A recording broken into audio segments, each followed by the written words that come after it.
Welcome to Cheechable LIVN. I'm your host, Cheech, and today we're going to talk about autonomy with our special guest, Em Dawg Nightmare from the organization Car Krush.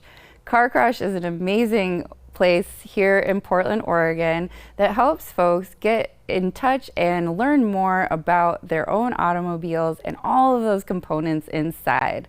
Main goal is autonomy, independence, and self-reliance. So let's catch up with Em Dawg Nightmare and Car Krush. So Emily, thank you so much for joining us today. I guess I would love to hear about you and Car Krush and kind of what you're doing with this organization. Hey, thank you. Thank you for the introduction and for having me here. Well, Cheech, like any hero's journey, it's a very long, convoluted tale, so I'm gonna just give the Cliff Notes part of it. Okay. There's about 3 important things. Blew up my Trans Am, think Knight Rider Trans Am. Cool. All my girlfriends were buying classic cars at the time, and we didn't really know. We knew that we loved the way they looked and the way it felt driving them, and the smells and the power, the feel, but like, how do they go forward? Yeah. Like, wasn't an engine, it's a hunk of metal that vibrates. And it's hot and gets hot. Right. Okay, so there was that. We all wanted to learn. So I started looking around at the community colleges to see what was out there for classes. And it was like how to buy a used car, okay, or how to become an ASE certified mechanic, which is like somebody that could work at a dealership. Modern cars, like, no, thank you. So I was like, well, I'm just a dabbler. I'm wrench curious. I want like a slumber party with wrenches vibe. Yeah. So we started doing classes. And then it moved on to car shows. And then it moved on to, now we have a podcast, technically a podcast network, because we have Cool. 2 shows on there. And that's just a platform for like women and queer people to share the stories of like their builds and what, you know, how did they get into it? What do they love about their cars? What kind of cars do they like? You know, what's their least favorite thing to work on, things like that. And then we do our second show, which is Big L's Variety Show, is our friend Elle from Stargazer Garage, and they've been a mechanic for like over 20 years, and they just built this crazy like mini monster truck. Mail call. Oh, awesome. Oh, you know, sometimes we have letters from the audience come in, so man, let's see what we've got here today. Gosh. I hope it's car related. I can't answer anything else. It is actually.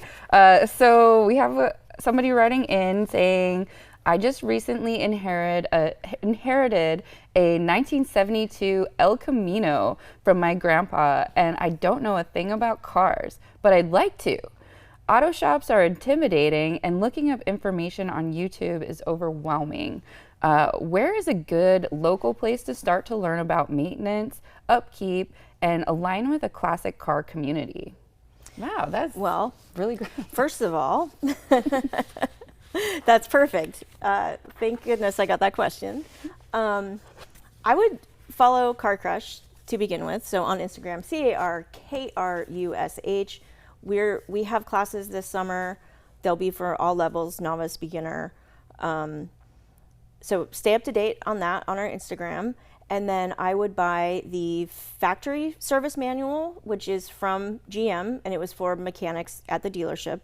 So it'll have everything about your car. I would buy a Chilton's manual because that is more, it will go through the processes more. So you want both of those.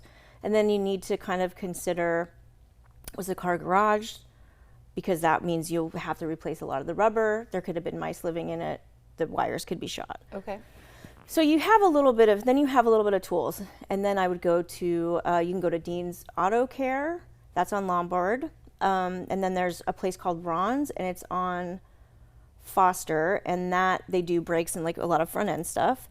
And the thing with a classic car is, if you don't have a big budget, you kind of need to know your stuff, because not a lot of people want to work on them. And it's usually like a high-end shop, like they're doing a build or something. Okay. So arm yourself with that. It's going to be expensive. So invest in like an inspection, like a top to bottom inspection. Come with questions and really, you know, tell them you're going to want them to sit down and go through everything with you and like to be prepared to take notes. And they'll probably give you a printout, and then you can go home and figure out what can I do myself. Okay. Because honestly, at 72, you could really do it all yourself if you had the time to invest in learning. And that brings me to like find your car nerd friends. Yeah. So, you know, like follow Car Krush, go to the Rolling Death Van Club 10th anniversary car show or van show. And that, you know, has a lot of people that want to talk about stuff and give information freely. There's another Death Comes Swiftly that comes up. And then there's a cruise every Friday. I think it starts at 7. It's the Southeast Terrors. Despite the name, they're really friendly, a really friendly bunch of guys. They're super knowledgeable, especially in classic cars. And it's every Friday across from DeHuey on Foster. Okay. So that would be my advice. And like, I'm sorry to hear about your grandpa. He sounds like a very cool dude. Yeah. And yeah, what a bitchin' car to inherit. I know. And El Camino, you could put a pool in the back of that. I know. El Caminos like, are just such a magical thing when you see them roll through. You're just like, oh. Yeah, especially 70s too, because, you know, it's not going to be as simple as like early 60s, but it's definitely going to be, you know, there's not a computer. It's not like an 89 Trans Am, which has a lot of computer stuff on it. Yeah. Yeah. Oh, wow. Well, that's so much great information. I'm kind of curious about just diving into Get a all classic of those car. resources. Come like hang out with us. Yeah. I think I might. Okay. Well, thank you so much, Emily, for joining us today. And why don't you just tell us really quick, where are those places where we can find you, your Instagram, website? Well, really, okay, so carkrush.com, CARKRUSH, and then Instagram is where I am, that's where we're active, because it takes a lot of work to do social media and to run events and stuff. So yeah, CARKRUSH on Instagram, that's the perfect place.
Hey, this is Cheech from Cheechable. We're coming at you live from the Q Hut in North Portland today. We're going to take a class to learn how an engine works with Rose and Em Dawg Nightmare from Car Krush. I'm so excited. Come on and join us.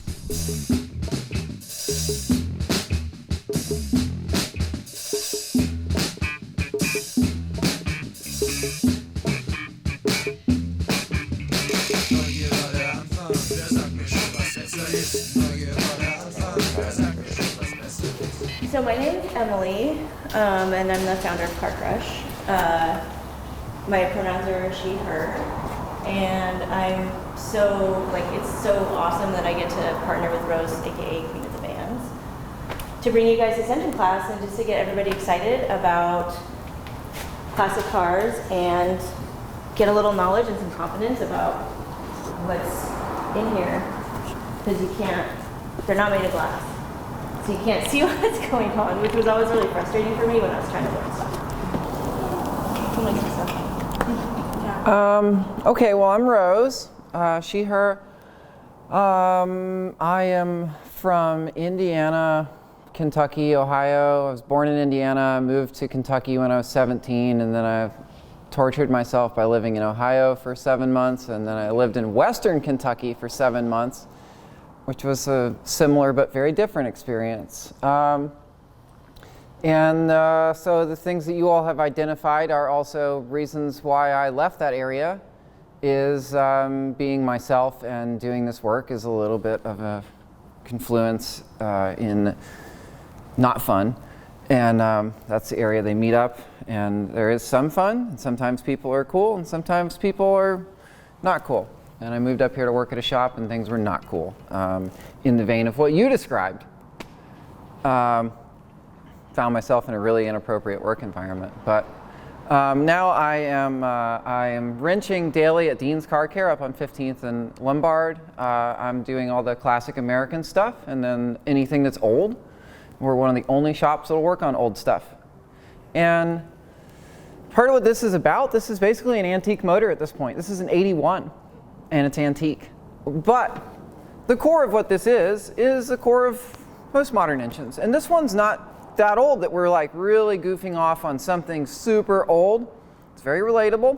Even if you have a more modern car like your BMW or something that's maybe got overhead cams, we can talk about that. They're just in a different place. They're arranged differently, and it's so that typically they can achieve more functions. And the main function is burning fuel more efficiently. So that's why engines change up and they move around. But all the core pieces are there. As you move forward, you'll feel more confident to do your projects without, really sweating it. I started in my first automotive job was a Corvette shop in Cleveland. I was going to a school for restoration that was a scam. And so I quit the school. $10,000 in. It was like, I think it was like 30 grand in 18 months you spent. And I was like, I shouldn't do this. So I was going for restoration. I've been mostly a fabricator and metal shaper in shops, but I had to learn wrenching all along the way because I couldn't afford it. I got my first van for my band and had to pay somebody to do the water pump, which was pretty easy. And it was like $300. And in 2007, that was a lot of money. And I was like, it's not gonna work. So I did the radiator. My friend Nicolette taught me how to do brakes and just went on from there. I mean, it used to, I would call my dad and he'd help me out. But again, I exceeded his skill level pretty quick. But he gave me a phrase that I like. I don't really drink when I'm working, but he would be like, yeah, we could do that. It's just plug and chug. And what that means and what you should remember is that many of these things aren't wildly complicated. You just have to stay on it and keep moving forward. What kind of stuff does your dad do, like, for fun?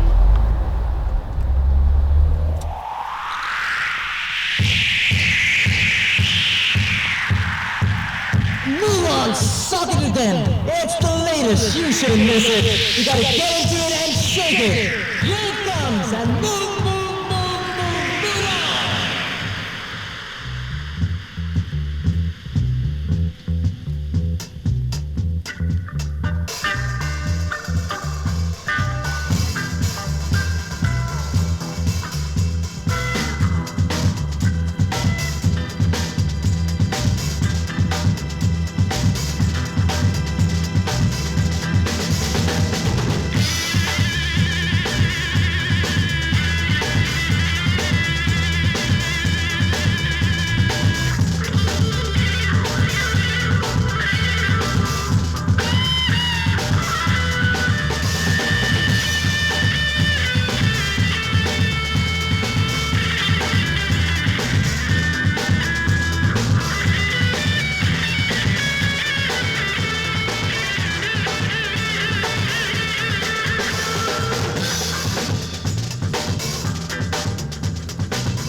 Master Kong.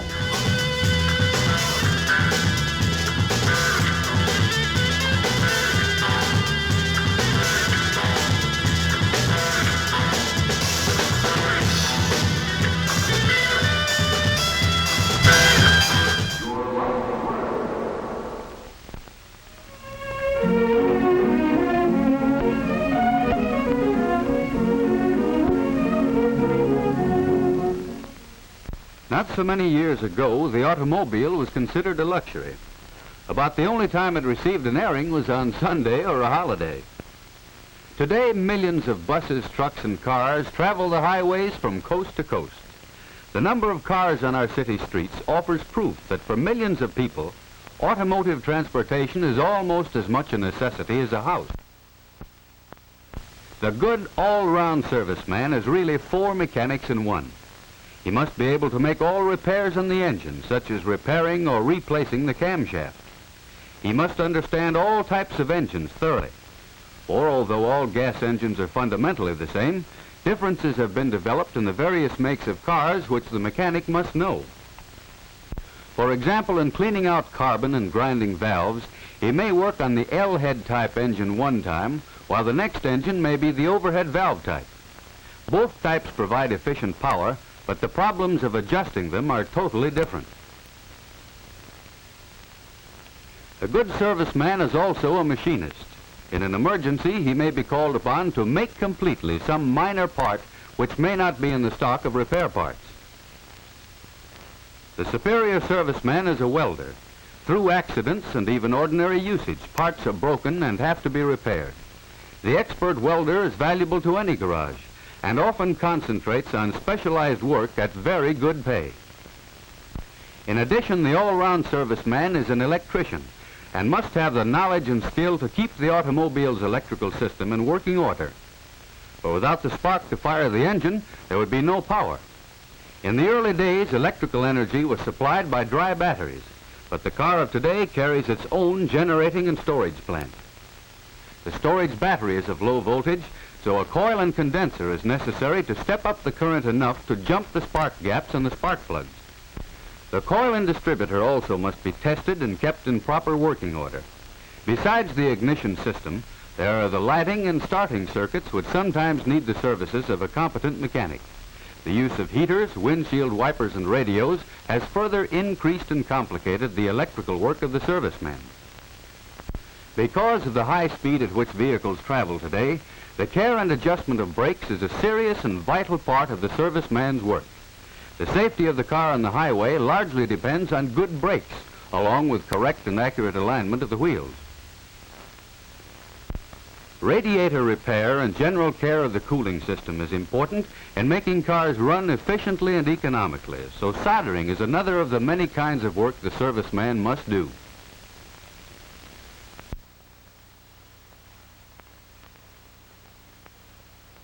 In the larger garages, the man who becomes expert in servicing engines may find specialized work on engines only. There are body and fender shops which employ men who are specialists in that line. There are battery and electrical shops, and other shops which make brake testing and wheel aligning the principal part of their business. For any of these jobs, a thorough training in general service work is valuable. There is an opportunity in the larger garages for the serviceman to advance to service manager or to become a troubleshooter. Besides technical knowledge and skill, these jobs require the ability to meet the public, to make a good impression, and to explain clearly the work that needs to be done or that has been done. Some servicemen become automobile salesmen. If they have sales ability, they are usually successful because they have the advantage of really understanding the cars they sell.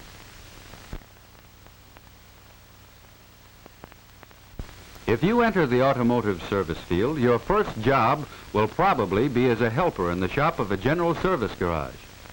Or it may be in the parts department. You will have a chance to learn the names of the many parts of an automobile and their relationship to each other. You will learn about lubrication and other operations in automobile upkeep. While doing these jobs, you must be alert to learn everything you possibly can. You must also study constantly in your spare time. As a basis for study, There are numerous service manuals put out by the automobile manufacturers to help train servicemen to do their work correctly. These manuals are full of accurate information, and they're interesting to study because of their detailed diagrams and illustrations. There are many good books on automotive service in your school or public library. Be sure to select books which are up to date, however, as automobiles are constantly being improved. Most automobile manufacturers provide training courses for their servicemen. Regular training conferences are held for employees in the more up-to-date garages. The manager, shop foreman, or some other expert discusses the newest automobile developments and how to service them properly. Movies and slide films are sometimes shown in the local shop. Manuals for further study are provided along with the films. You should never miss such opportunities to learn if you expect to become a successful mechanic. Another way to learn while working is to attend evening classes dealing with the fundamental principles of the automobile. These classes are conducted in the larger towns and cities by the public schools or other local organizations. In some of them, courses in shop practice are also given. Don't fail to take advantage of these courses to help you prepare yourself for the better jobs. There are a number of private automotive trade schools which offer good courses, for some of them have practical equipment, such as this cutaway duplicate of a differential. You should never choose such a school, however, without thorough investigation. Ask your teachers or other authorities about them. Or you can take a correspondence course, which also should be investigated. A correspondence course will be most valuable to you after you actually start working. For theory and practice carried on together will give you the most thorough training. However you get your training, study and hard work are necessary for you to become a superior mechanic, able to hold one of the better jobs.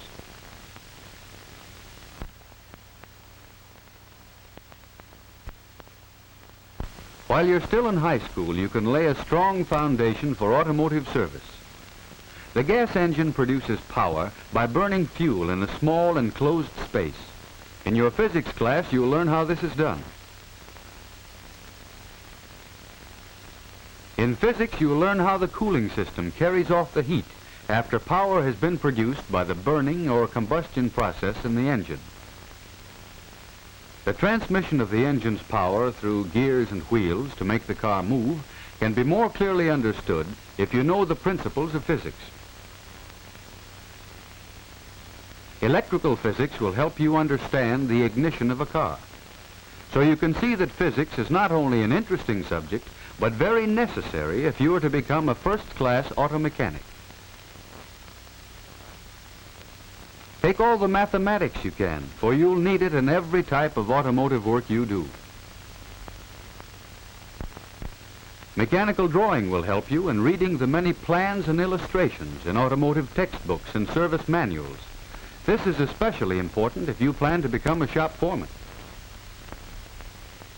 In some of the larger public schools, the school shop is equipped to give practical automotive training. In others, this experience must be found in a service garage at the same time that automotive theory is studied in school. School shop training of any kind will help you develop the coordination of hands and mind, which is so important in all mechanical work. As an automobile service worker, you will have a responsibility for the safe, smooth, and economical operation of the cars on which you work. No matter what the size of the shop, there is one rule for success. Every job must be done right.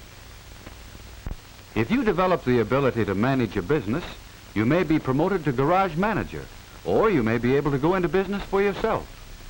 For this, you'll need to know something about bookkeeping, salesmanship, and business management.